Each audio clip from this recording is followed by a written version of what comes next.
This is a way to keep G4 TV alive. And please be courteous and watch through the whole video. Thank you very much. And enjoy.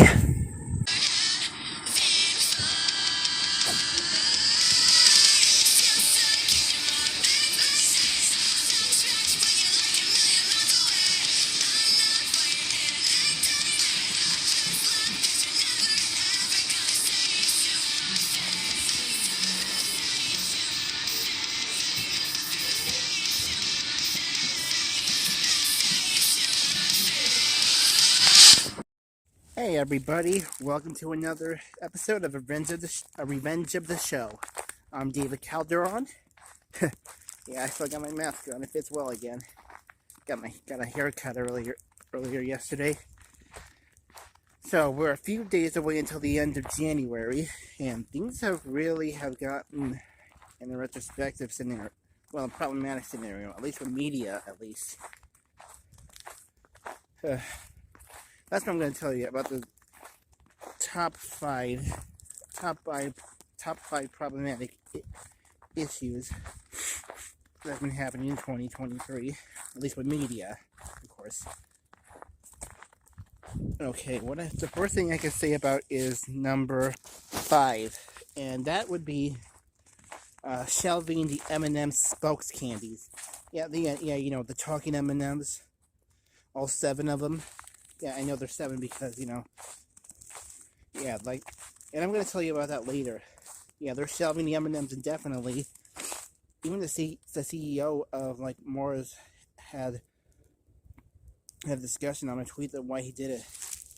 Well, anyway, number 4, and that would be Warrior Nun. That was also on Netflix. And it was a live-action series, but Netflix canceled it. And, I never watched Warrior Nun, but I heard good things about it. But now people are also trying to save Warrior Nun. Okay, what else? Oh yeah, number 3, Inside Job getting canceled. And that's that was the worst thing that's ever happened. I mean, I'm still trying to get people to save Inside Job. I saw a petition that I signed, and the link is described below. And the signed a petition to save Inside Job, and they still need about 20,000 more signatures. But still, I'm still spreading the word. I'm still spreading it right now, right there. See that? That's a hashtag. Spread the word. Oh, and also save Warrior Nun. Okay, so number 2, Justin Roiland fired from Rick and Morty. It was unpleasant to hear about that because he voices 2 of the main characters, and it is Rick and Morty. But I mean, he didn't create it alone. I mean, Dan Harmon is still the current showrunner. But that will be discussed later in the feed. And last but not least, number 1, that new adult, number 1, Velma. And by that I mean the HBO Max adult cartoon. I mean, I didn't watch it yet, but people are really upset about that. But no matter how negative the reviews are, people still watched it. I mean, it was the most watched. I heard that it was the most watched. It had the most viewers ever on HBO Max ever. From that I know, and that was just unbelievable. I guess they wanted to watch it first before they panned it like hell. And I have seen the trailer of it. I don't know if I will watch it or not, but who knows? It's like with that show Velma. It's so bad, it's good. I mean, that's what I heard so much. Okay, so here's the next thing I want to talk about, which is what happened last night, and that was the Royal Rumble 2023. I watched it live yesterday, and it was pretty awesome. Well, unbelievably righteous. So here's what happened at the Royal Rumble. Well, the first thing that happened was that Rey Mysterio who was supposed to be in the Royal Rumble, did not show up. I think there was a reason, because later on, his son, Dominic Mysterio, showed up with his mask on, which was surprising to me. But I guess we know what happened. Ray after that. Something tells me we might be looking at the feud. Somebody tells me the feud will be at the end of WrestleMania. But it was really surprising seeing Dominic wearing his dad's mask. For one thing for certain, Dominic is definitely Rey Mysterio's son. Because when he was wearing the mask, his face was like Rey Mysterio's. Yeah, Dom looked exactly like his dad. He looked exactly like Rey Mysterio while he was wearing that mask until he took it off. But it was still pretty awesome seeing that. But the really awesome thing was Logan Paul showing up for the Royal Rumble as I predicted. Well, I mean, it was just Logan Paul, not also his brother Jake. Well, he is a boxer now. Jake Paul is a boxer. Yeah. And then the surprising thing was number 30, which was the American Nightmare, Cody Rhodes. And we all know he was going to be in a Royal Rumble. I just didn't know he was going to be last. Logan didn't really win the Royal Rumble, nor was he one of the last two. But that would have been pretty awesome seeing that. I mean, Logan and Cody one-on-one trying to eliminate each other. I give that a 5 out of 5 for that match. The women's Royal Rumble match was like a 4 out of 5. Even though there weren't that much WWE legendary women, like female legends, like other divas and stuff. I mean, the only regular diva that showed up was Michelle McCool, and she was in the audience. And it was just Michelle McCool, not with her husband, The Undertaker. But the one who won it was Rhea Ripley. Yeah, she managed to win the Royal Rumble. And it was like, who knows who was going to win that either way for the women's Royal Rumble match. Now, as for Bray Wyatt versus LA Knight, the Pitch Black, the Mountain Dew Pitch Black match, which was like the completely dark match, which was completely dark, but most of the stuff was like a neon glow in the dark, like the Putting Edge. You should have seen Bray Wyatt with all that makeup on, with the dark lights. They even had some stuff on inside one of the announcers' tables after it got smashed. Bray Wyatt did manage to win it. And I think he has like 3 more cronies, or who would have thought, or maybe his puppets came to life, but who knows? And another short scenario: Bianca Belair is still the WWE Women's Championship, WWE Women's Champion. And with Roman Reigns versus Kevin Owens, guess who won again? Roman. But the aftermath was way more than what me and everybody else in the WWE universe expected, because after Roman won, the rest of the Bloodline went all hell loose on Kevin Owens, handcuffed him to both ends of on one of the sides of the ring. Sami saw what was happening, and he had enough of what was happening to Kevin Owens. He tried to stop Roman, but Roman gave him the chair and told him to make a decision. And Sami made his decision. He struck the chair straight at Roman. And well, with Roman, how he reacted, and the rest of the Bloodline, except for Jey Uso, who decided to leave. Roman kept smashing Sami with a chair. He is no longer the honorary Uso. So the whole scenario, Sami Zayn is completely out of the Bloodline. And as for Jey Uso, it's time for him to show whose side he's on. And by Monday Night Raw, we're gonna find out.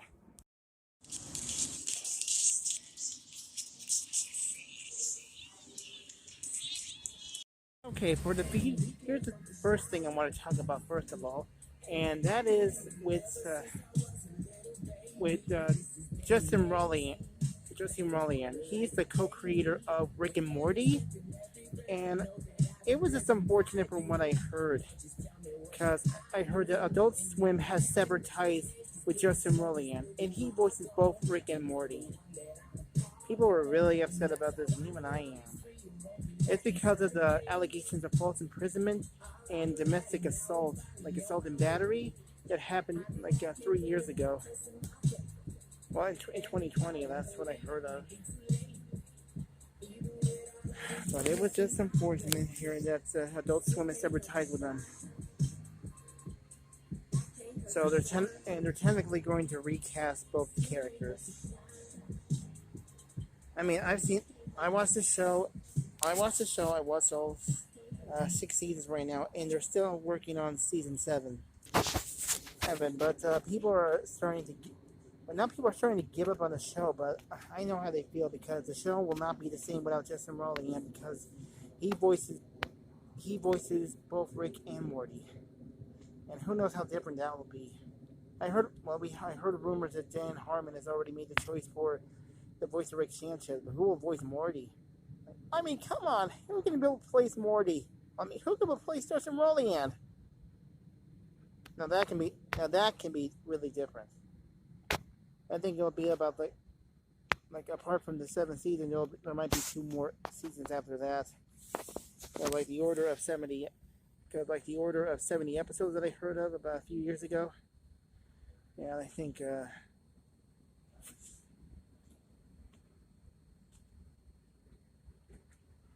like after season 7, there will be 30 episodes left. Who knows what will happen later on this year. Man, 2023 is taking a big effect on the media, and by that I mean television. But apart from adult animated TV shows, there's also like a TV ads like that are most memorable, and by that I mean the M&Ms. A few days ago, I heard that the M&M spokes candies, like red, yellow, blue, green, orange, which was also known to be crispy, and Miss Brown, especially the new purple peanut M&M, are being shelved. And guess who they're being replaced by? Maya Rudolph. And people were stunned to hear about this. I mean, come on. I mean, it can't be M&M's without the spokes candies. I mean, we just got a talking purple M&M. So the new M&M's commercial will be in the Super Bowl, as always, but they won't have the talking M&M's. Not even a new purple one. This was just unbelievable. But it's being shelved indefinitely, so we don't know how long it's going to be until we see the spokes candies coming back. And now with the M&M spokes candies controversy, from what I heard, was that they stated that the people who were doing the M&Ms, like changing the shoes for the female characters, so that way it could be more unappealing. I think that's what caused the controversy. And hopefully not that new bag with just the female characters, especially with the color purple. I mean, who doesn't like the color purple? Hopefully the purple and the rest of the regular M&M's candy bags. But yesterday I saw the new commercial, which was for the Super Bowl, which I was against. Well, I mean, against people airing the commercials on YouTube before the Super Bowl. I don't even want to know what the new commercials will be, and hopefully what I saw hopefully from the Maya Rudolph one I saw yesterday, it won't be on the Super Bowl. Yeah, so it shows Maya Rudolph talking about ending the M&M spokes candies, all 7 colors, including purple, with the joke saying that they were replacing the name called Mayas. Yeah, well, Ma and Yaz, whatever you call it. And, yeah, and she showed a bag which had the new logo which had the new logo, along with Maya Ruda's face on the candies itself. That was just ridiculous. I would eat M&M's instead of Maya's. Sorry, Maya, but I don't know why anyone would pick you to be the new M&M spokesperson. I mean, come on. I mean, what's wrong with the spokes candies? What's wrong with it anyway? And for some even bigger news. So, remember when I talked about when I said earlier that Justin Roiland was fired from Rick and Morty, you know, from playing against the from being the two main characters. Well, now he's been released from the Hulu show Solar Opposites, which he also co-created. And yeah, he only played one character on that show, but he's going to be replaced with another actor. But who knows who it will be in the fourth season. And one more thing I can say about the M&Ms is that one of them is already trying to be the new spokes candy for a new brand. Well, for a different brand. And guess what? It was for Snickers. And guess who was trying to be the new spokesperson? Yellow. Well, you know, the yellow peanut M&M. even put a sticker, the letter S, you know, with the Snicker brand letter on it, trying to get a new job with a new spokes candy for a new candy, well, for a different candy. Well, the Snickers chocolate bar. Yeah, it was also on People Magazine. Yep, even People Magazine managed to find out the word about the M&M spokes candies being into forced retirement for now. So here's some real news about the DC film universe. You know, now that we know that James Gunn is now in charge of it, here's what I heard about so far about the new revived DC film universe. James Gunn discussed it earlier on today, and from what I know is that there are going to be some new films probably in 2025 in about probably 2 years and a half. But from what I know, that there is going to be a new Batman movie without Robert Pattinson. I mean, but there is going to be a sequel of the Batman Part 2, which will have Robert Pattinson, but there will be a different Batman movie, which Gunn will be in charge of. And and from what I heard, it will be titled The Brave and the Bold, and it will feature Bruce Wayne's biological son, Damian Wayne. Yeah, from what I heard, he's a little son of a bitch, and he is vengeful.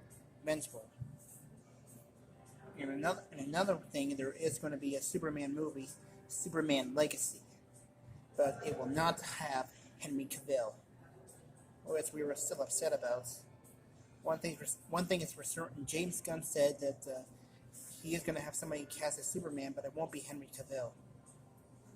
And if any of you who saw the Swamp Thing TV show, they're now going to turn it into a horror film. And I think it was horrific from the first one. I think they had in the early 80s or 70s. Who knows? There is going to be an animated show that I heard of. I need to read more about it, but I'll tell you about that soon later on. And yes, there will be a spin-off, another spin-off based on the Suicide Squad, and guess who that will be? Amanda Waller. It's going to be titled Waller, and Viola Davis is going to return. And as for the animated series, it's going to be a 7-episode animated series titled Creature Commandos. They're anti-heroes from what I heard, and it's going to be written by James Gunn himself. So far, from what I know, is that the producers are starting to look for actors who can not only voice the main characters, but also appear in future films, in the future DC films later on. And by that I mean the live action films. That's actually pretty awesome from what I've heard. I would never I would never have expected reading something like that. Like, not only having the actors as voicing the heroes, but also playing them in live action films. And here's the scenario from. If those of you who've been following about a missing actor, his name is Julian Sands. He's been on a hike since the beginning of January, but no one has ever heard or seen from him. He probably got lost, and people are still looking for him, from what I know. Because most of the time when I go on Google and when I see the top search results, it would say Julian Sands. And he was notable for being on a few episodes on 24. But he's still. But from what I heard, that he's still missing. And according to People Magazine, like, they're trying to find out what exactly happened to him, and if he was with anybody. But hopefully the actor he'll be okay. And he probably had done something like this before, but we don't want to hear any bad news. And last but not least, streaming service for like fighting shows like UFC and definitely All Elite Wrestling, who shows their pay-per-views on there.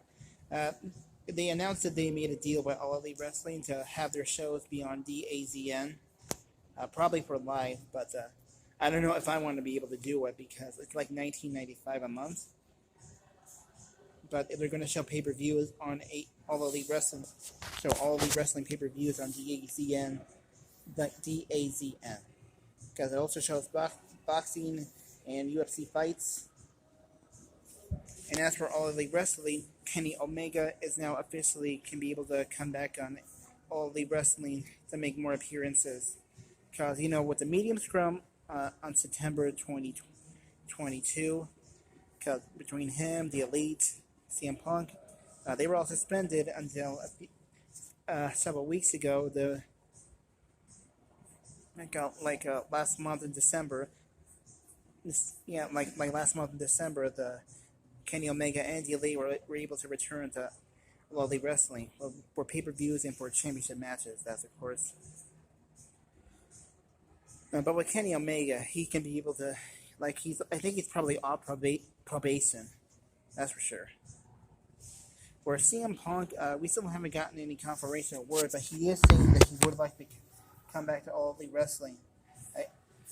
Unlike the Kenny Omega and the Elite, Punk was not only suspended, but he was also injured during his championship match at AEW All Out. He had a torn shoulder muscle on his left shoulder, and I think he was pretty upset about it, like I said before in later episodes. But with CM Punk, I think he's still recovering, trying to be more active, trying to be more careful for future matches. So for only about 4 more months until he comes back, hopefully. It's probably 4 months until he recovers. I'm still rooting for CM Punk. Look I'm wearing the mask. I'm wearing the straight edge society mask because I'm, for one, just like CM Punk, am straight edge. I don't drink, I don't smoke, don't do any of that stuff.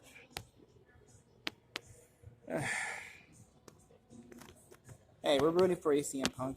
We're all rooting for you. Okay, let's talk about some upcoming video games. Now, first, before upcoming video games, here's the scenario I want to talk about. The Electronic Entertainment Expo, E3 for short. I have just gotten confirmation from Twitter that Sony, Microsoft, Sony PlayStation, Microsoft, and Nintendo will not be a part of E3. That's 3 of the biggest console companies ever. And they don't want to be a part of E3? What kind of news is that? That's unbelievable. It's like you don't want to be a part of E3 anymore. Or at the very least, or at least don't want E3 to happen again. I mean, E3 has some problems, because of like the pandemic in 2020, they had to cancel it completely. Then they did it again in 2021. Then last year they did it like a physical yet virtual experience. But with Nintendo, Sony, and Xbox not being a part of it, but will Microsoft be a part of it? Well, it's not really that much with tech, but it's more with video games. Hopefully, Bethesda. I know that one's a video game company. Or will there be other video game companies that will be a part of it? I mean, if any of those, if Xbox, PlayStation, and Nintendo won't announce their games, then the video games companies will. I mean, they can't prevent the video game companies like Epic Games, Oddworld Inhabitants, and what else?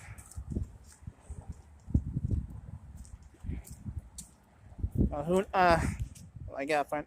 Oh, Square Enix. Famous for Final Fantasy. But that's a really big bummer. E3 not being a part of E3 not going to have Nintendo, PlayStation, or Xbox as a part of E3.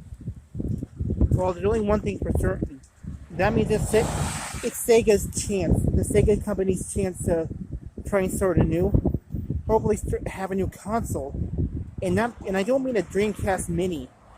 Like a brand new console. It's time for them to get back in the console business. Because if the big three won't be a part of it, then Sega can. And hopefully Atari. So the Super Bowl is coming in about a week. In about a week or so. It's going to be on February. Yeah, it's going to be on February 12th. And here's some big news about. I don't know Tom Brady. Well, I gotta find out more about the teams. But Tom Brady has announced his retirement for the second time. And that was a surprising thing, especially for the movie, for that comedy movie that's coming out. That definitely came out today. Today's Thursday. Yeah, 80 for Brady with these four big fans, with these four ladies who are big fans of Tom Brady. And I saw the trailer for it. And I know when the last time I went to see a movie, it was pretty funny and pretty good. And they want to go to the Super Bowl to see him. Yeah, but the thing is, they don't have any tickets, and they try to do whatever they can to sneak in. Well, they do manage to. And yes, Tom Brady is in it. But today I'm going to go see A Knock at the Cabin by M. Night Shyamalan. Yeah, from what I know about that movie, A Knock at the Cabin, it's based on this book, Cabin at the End of the World, as I think it's titled. Take a glimpse of it to see what it was about. Yeah, it's about this couple and their adopted daughter, who potentially are in danger, or so they think, by these group of four strangers who don't know each other, but apparently they've been chosen to stop the apocalypse, and they make the family to decide who will be sacrificed in order to save millions of lives. And the trailers were something, right, from what I know. And it does not star. It stars Steve Batista, who was a WWE wrestler, and quite noticeable for. Yeah, he was also noticeable for Guardians of the Galaxy, and Volume 3 is supposed to be out in a few months, and I started reading for it. But it also stars Rupert Grint, who was most noticeable for playing Ron Weasley in the Harry Potter movie series. And he was also in the television version. Of the show Snaps. Well, I never watched it, but I have heard about it. So after I see the movie, I'll give you a full update of what. I'll give you a full details of what it's about, but I don't want to spoil anything. Yeah, I don't want to spoil anything. But I'll tell you a few details, but I won't spoil things, okay? Okay, so as I was trying to say about video games, well, the one thing I can tell you that was released was Dead Space, the remake version. And I gotta say, with that one, it was pretty awesome. I mean, not only was the gameplay and the graphics were way more than what I expected, but it was also with the character Isaac Clarke, especially having the original actor play Isaac again. Unlike the first game, Isaac did not have any that much dialogue for that I know of. But with the, but when did India? I only seen a few. I only played a little bit of it. But from what I can tell you is that with the introduction and with the interacting with the characters, Isaac has more of. Like he actually speaks with the characters, talks about what to do, and what solution they should do, and what he should fix. Yeah. Plus it was also the thrilling scenario where the hell the necromorphs are, and you really when you play it you gotta be really careful about that. I mean there's also scavenging for parts, trying to upgrade your rig and upgrade your weapon. But yeah. So far with the Dead Space remake, I would give it a 4 out of 5. I would definitely give it a 5 out of 5. But hopefully later on in the future, the people who made the remake will probably jumpstart ahead with Dead Space 4. That's what we wanted to see because I still remember the DLC one, like the aftermath of Dead Space 3, with Isaac and Carver trying to get out of the what they called the marker homeworld, but it wasn't. There was also delusions with Isaac's brain, the effects with the moons and that stuff. And if anybody saw the ending to that DLC of them getting back to Earth, you will know what I mean. But right now, I'm in AMC theaters. I'll talk to you all a bit later to talk about the Knock at the Cabin. Okay, so I just got out of AMC theaters, and I saw Knock at the Cabin, like I said earlier, and the movie was actually pretty okay. I mean, the people who were in charge of there were 4 people trying to convince a family to make a decision to sacrifice one of them so that they would prevent the apocalypse. And from what I saw with the apocalyptic scenes that happened was kind of surprising. And for those of you who read the book Cabin at the End of the World, you're going to be surprised. It's much different from the movie, but it's still really watchable and dramatic and thrilling. And Dave Bautista was really good at playing that. He was really good playing that role of Leonard. That's what I can say. But apparently, when Knock at the Cabin, I give it 4.5 out of 5.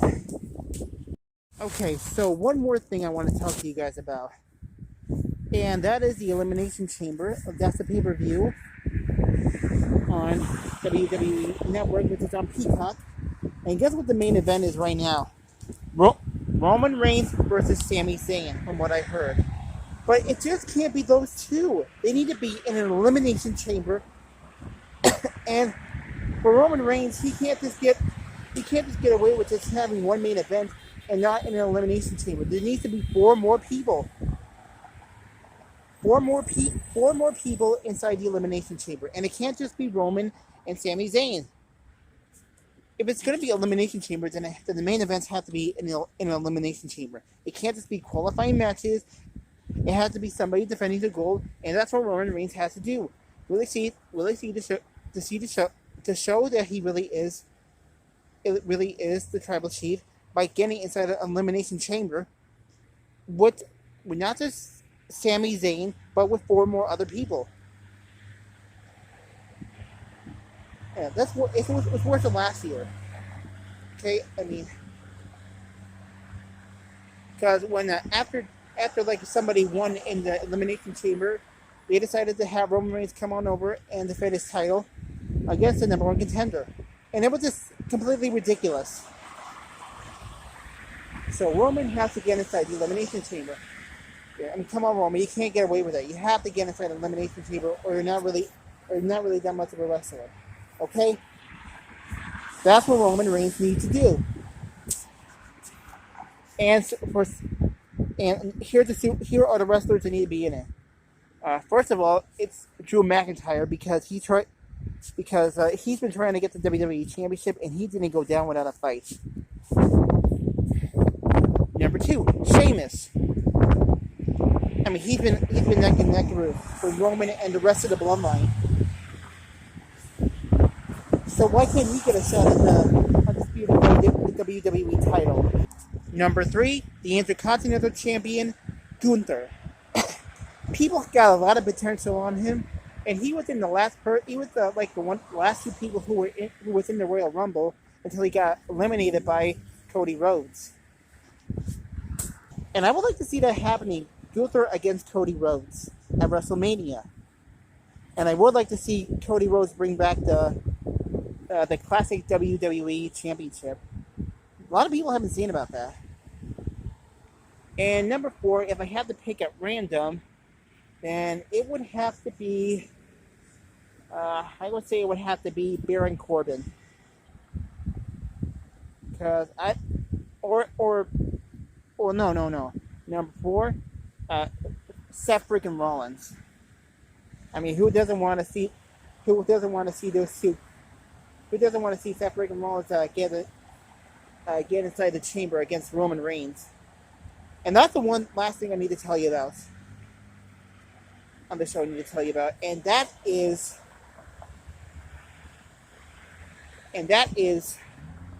Roman has to go inside the chamber last. He can't just go in the chamber first. He needs to get in there last. If he can really show that he really is one of the best of the best champions, then he needs to go in there last. So that's what I have to say about that. That's for sure. And who knows what we're going to hear on Friday night tomorrow. All I can say is last month was a hell of a month. And just a reminder for everybody who are fans of Inside Job, just like me, check it out. Spread the word. Spread the word now. See right there? See what I'm pointing? Spread the word. And also, there's a petition in the description below. So thank you all for watching. Let's hope that February will really take off a better month for all of us. Because this is one hell of a week. And I'll see you guys before the Super Bowl. So this has been David Calderon, and this has been Revenge of the Show. See you all next time.